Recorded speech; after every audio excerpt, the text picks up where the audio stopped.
Gracias por continuar en nuestra sintonía y ya estamos, señores, en el escenario de las entrevistas y nos acompaña nuestro primer invitado de este viernes, es Osiris de Sena. Él es catedrático de la Universidad Autónoma de Santo Domingo, de UNIBE, también es director de la Unidad Ejecutora de Proyectos Especiales de Obras Públicas y aspira a ser diputado por Santo Domingo Norte. Aquí está para contarnos de por qué él quiere pues pasar a un nuevo, digamos, aspecto, capítulo en su vida y ya ser un político activo o más activo. No, él tiene 20 años en política. Por eso quiere ser más activo, quiere ser escogido para algunos proyectos que tendrá por allá, por Santo Domingo Buen Norte. día. ¿Cómo está usted, Usted caballero? está aspirando por el PRM, ¿verdad?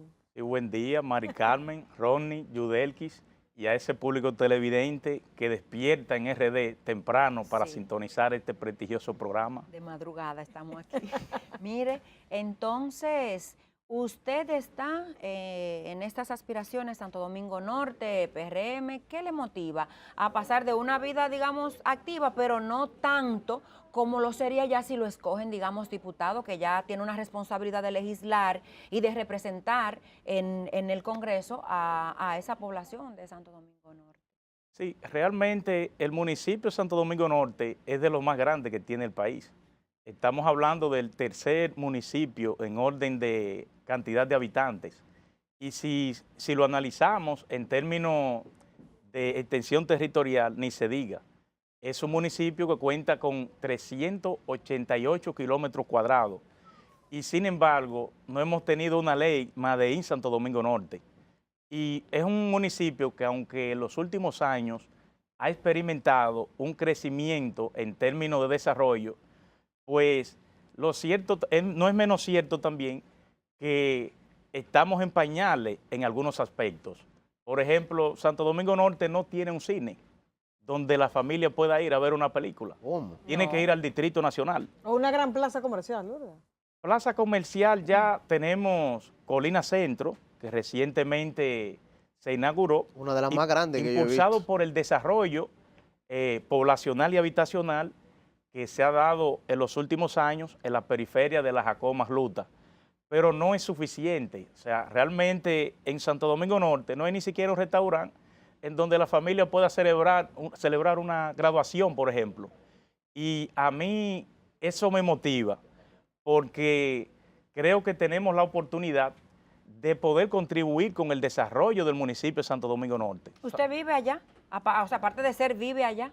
Sí, realmente yo llegué allá a Santo Domingo Norte cuando tenía 3 años de edad, el 1 de septiembre de 1987, específicamente al barrio Peña Gómez, allí donde todavía viven mis padres. Y ahí tuve la oportunidad de desarrollarme, cursar toda mi escolaridad, ir a la universidad.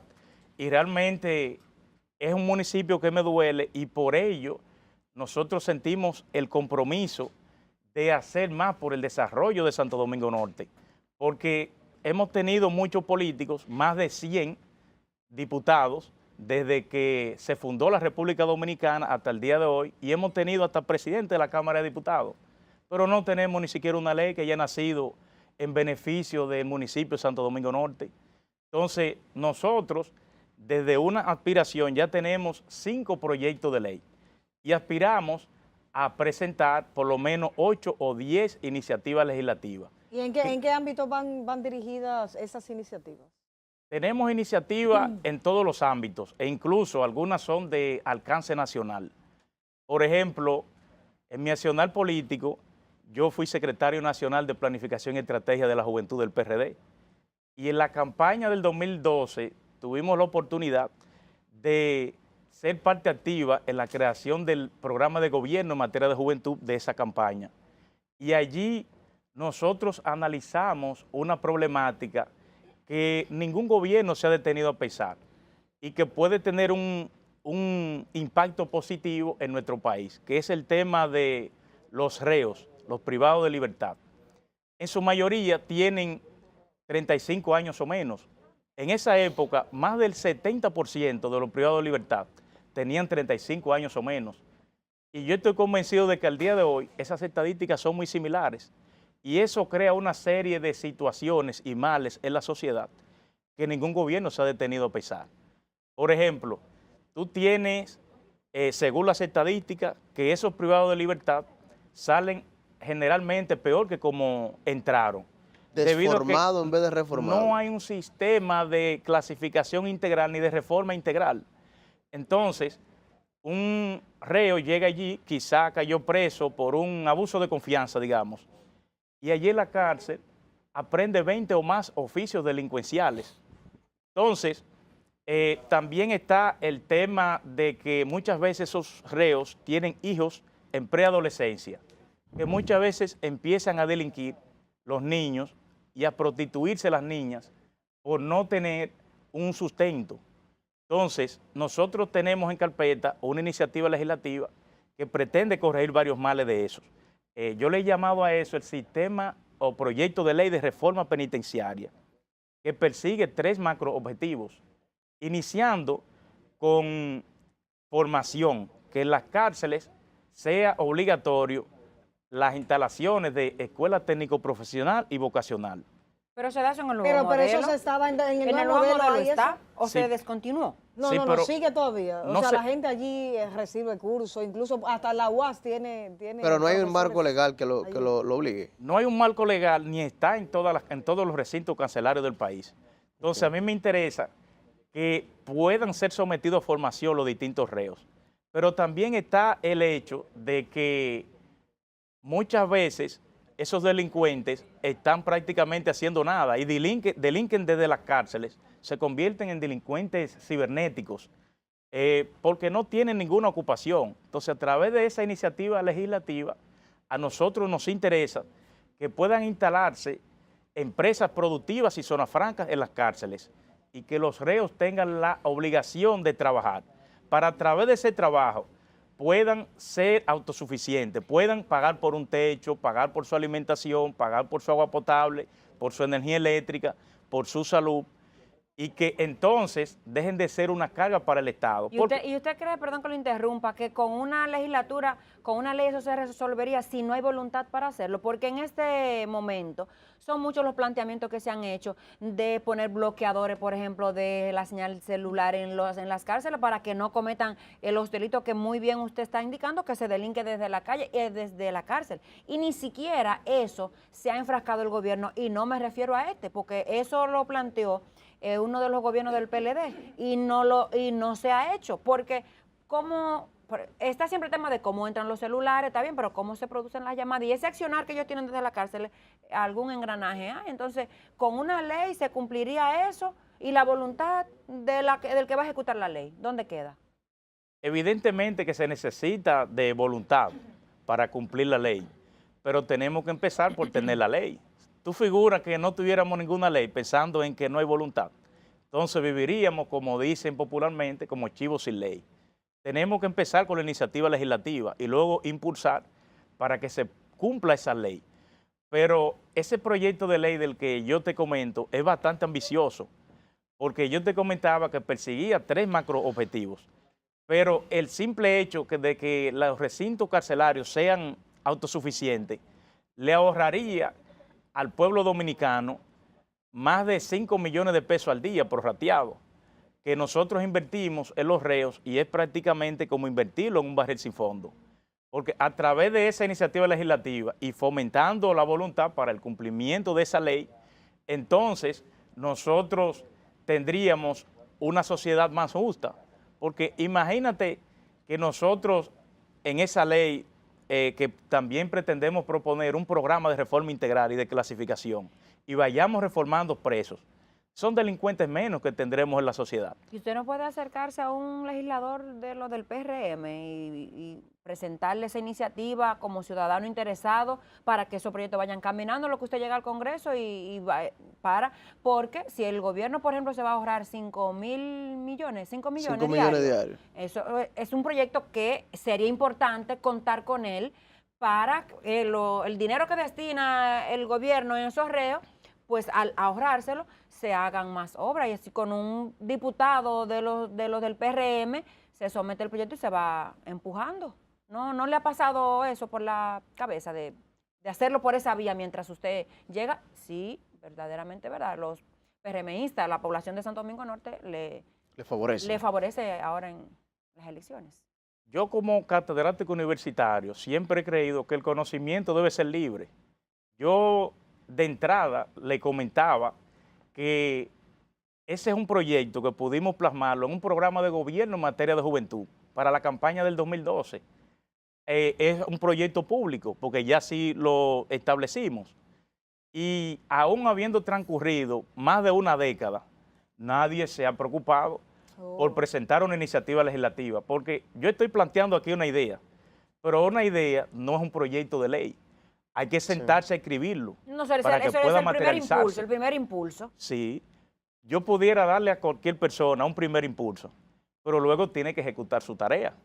Yo te comentaba que hace más de una década esas ideas fueron libres. Nosotros pudimos plasmarlas en un documento que fue público, pero sin embargo nadie ha propuesto una iniciativa legislativa en ese sentido. Y yo como tú entiendo que sería bastante interesante y sería un ahorro sustancial, porque al Estado Dominicano eso le ahorraría alrededor de 8.000 millones de pesos al año en promedio, que pudiéramos invertirlo en proyectos sociales que impacten las comunidades más desposeídas, y ahí sí estaríamos viendo alguna tasa de retorno, no como lo que tenemos hoy día, que es prácticamente un barril sin fondo. Osiris, en ese mismo sentido, en ese mismo orden, las ciudades del mundo donde crece el sector inmobiliario casi siempre se ve reflejado en la economía local.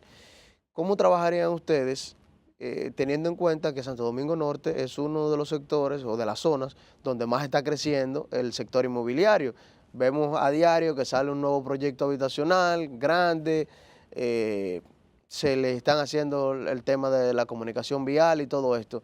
¿Cómo se trabaja para que esos beneficios que pudiera dejar el sector inmobiliario se queden en esa comunidad? ¿Cómo tú lo trabajarías desde el Congreso? Sí, Rodney, realmente el sector construcción dinamiza la economía de cualquier país, y eso lo hemos visto posterior a la pandemia. Uno de los sectores que más ha dinamizado la economía es precisamente el sector construcción y el sector inmobiliario. Realmente, para que el dinero se quede en la demarcación, pues evidentemente que tiene que haber un incentivo y una promoción para que capital local invierta en esos proyectos, porque en esos sectores la mayor parte de los beneficios siempre lo obtiene quien invierte el dinero. Y también hay una distribución ya desde el punto de vista de los empleos. Cuando tú garantizas que la mayoría de empleados sean de la demarcación donde se ejecuta el proyecto, entonces evidentemente que va a tener un flujo debido al pago que hacen los constructores o contratistas cada fin de semana, y eso dinamiza la economía. Entonces nosotros lo que tenemos es que incentivar eso, pero también, aparte de ese aspecto, es importante que nosotros también pongamos un foco de atención especial a las condiciones en las que se desarrollan esos proyectos habitacionales, porque muchas veces crecemos de manera desorganizada y eso impacta negativamente a la comunidad y al entorno. Por ejemplo, en muchos puntos del país, donde tenemos un gran crecimiento habitacional, no tenemos ni siquiera una garantía de los servicios que necesitan esos futuros habitantes que van a ocupar esos territorios. Aquí, en muchas demarcaciones, no tenemos ni siquiera sistema de alcantarillado. Estamos más atrasados que la Roma del Imperio Romano. Entonces eso es penoso. Nosotros deberíamos cumplir más con la normativa de planeamiento urbano para no crecer tan desorganizado y que podamos tener una mejor y mayor planificación en aras de garantizar mayores condiciones de vida para los municipios de Santo Domingo Norte y de otras demarcaciones. ¿Cuáles obras importantes que ayuden a mejorar la calidad de vida de la gente y a desarrollar aún más Santo Domingo Norte se necesitan? Ustedes tienen el metro, pero faltan otras cosas para complementar. Sí, Yudelkis, en Santo Domingo Norte falta mucho por hacer, pero el propio municipio se comporta como un hotel en el sentido de que la mayoría de municipios, cuando dan las 7 de la mañana, van a estudiar y a trabajar al Distrito Nacional. Y eso crea un caos en el transporte. Entonces, desde mi perspectiva, nosotros necesitamos un desarrollo industrial y empresarial a lo interno del municipio. Y tenemos zona idónea para ello. Ahí tenemos una franja que está entre la Circunvalación y la Charles de Gaulle Jacobo Masluta, que sería bastante propicio para incentivar ese desarrollo industrial y empresarial que genere un flujo vehicular inverso en el municipio. Es decir, que en vez de los municipios cruzar puentes, que se muevan hacia el interior del municipio. Eso crearía una dinámica de movimiento traslacional bastante positivo y generaríamos puestos de trabajo en el municipio. Eso sería desarrollo, eso implicaría desarrollo. ¿Y quién tendría que impulsar esa, digamos, esa ola? Esa iniciativa. Esa iniciativa, ¿quién tendría que impulsarla? Bueno, nosotros desde la Cámara de Diputados tenemos el compromiso de impulsar un proyecto de ley que se llama Proyecto de Ley de Desarrollo Rural, que entre otras cosas busca impulsar esa iniciativa, pero luego hace falta también la voluntad del gobierno.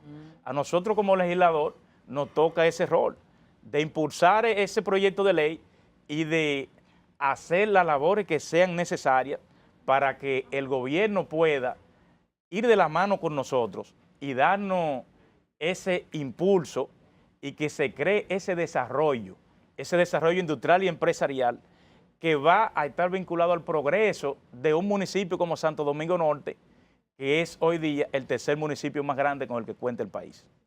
Osiris, muchísimas gracias por tu tiempo. Las puertas de este programa siempre estarán abiertas para usted y éxitos en las venideras elecciones. No en la primaria, porque él dijo que es precandidato, todavía no tiene. Bueno, ¿verdad? sí, pero si Así gana, que- ¿no? Éxito. Y sobre todo que podamos ver esas iniciativas en curso, porque me parecen Sí, interesantes. por supuesto. Muy bien planteadas. Muchísimas gracias a ustedes por darnos la oportunidad de estar en este prestigioso espacio y sepan que así será, que estaremos por aquí ya luego siendo candidatos. Ah, como así excelente. será, Dios mediante. Bueno, Amén. Y si, que así y si es sea. diputado, tiene que volver. Desde por luego no, que sí. no, claro que sí, Ah, es el bueno. compromiso, señores. Vamos a hacer una nueva pausa y de regreso mucho más contenido en Despierta RD. Despierta.